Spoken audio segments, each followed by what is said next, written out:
আসসালামু আলাইকুম রহমতুল্লাহ। এটা হচ্ছে কেরানীহাট গরুর বাজার। কোরবানির বাকি আছে আর মাত্র 6 দিন, কিন্তু কেরানীহাট বাজার থাকবে আর আগামী বুধবার আরেকটি বাজার থাকবে। আজকে রোববার। কেরানীহাট বাজার হয় বিশেষ করে রোববার আর বুধবারে, আপনারা জানেন। সেই সেই হিসেবে আরেকটি বাজার যদি বাকি থাকে, কিন্তু কেরানীহাটে সেই হিসেবে গরু দেখা যাচ্ছে না। গরুর বাজার এখনও জমজমাট হয়ে ওঠেনি কেরানীহাটে। আজকে যদিও কোরবানির বাজার, সেই হিসেবে গরু আসেনি, কিন্তু মোটামুটি মহিষের মজুদ দেখা যাচ্ছে কেরানীহাট বাজারে। যথেষ্ট মহিষ আছে, কিন্তু গরু দেখা যাচ্ছে না সেরকম। ছোট মহিষ দেখা যাচ্ছে, যেগুলোর বয়স আসলে 2 বছর হবে না। যদি আপনারা কিনেন, কিন্তু কোরবানির বিষয়ে আপনারা ব্যবহার করতে পারবেন না এই ছোটো মহিষগুলো। একটু সতর্ক থাকবেন, কারণ কোরবানি না হলে কিনে লাভ। যারা ছাগল ক্রয় করবে, গরু বাজার জামাতের সামনে ছাগলের বাজার বসেছে।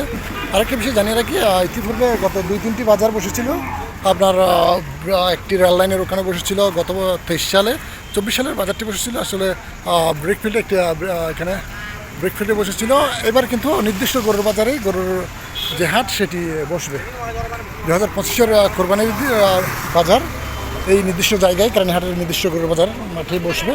আপনারা যারা ক্রয় করবেন, এখান থেকে আগামী বাজারে আশা করি ক্রয় করতে পারবেন। এই বাজারে আসলে তেমন গরু ছাগল দেখা যাচ্ছে না। আরেকটি বাজার আছে আগামী বুধবার, সে বাজার হয়তো আপনারা ক্রয় করতে পারবেন। আসসালামু আলাইকুম।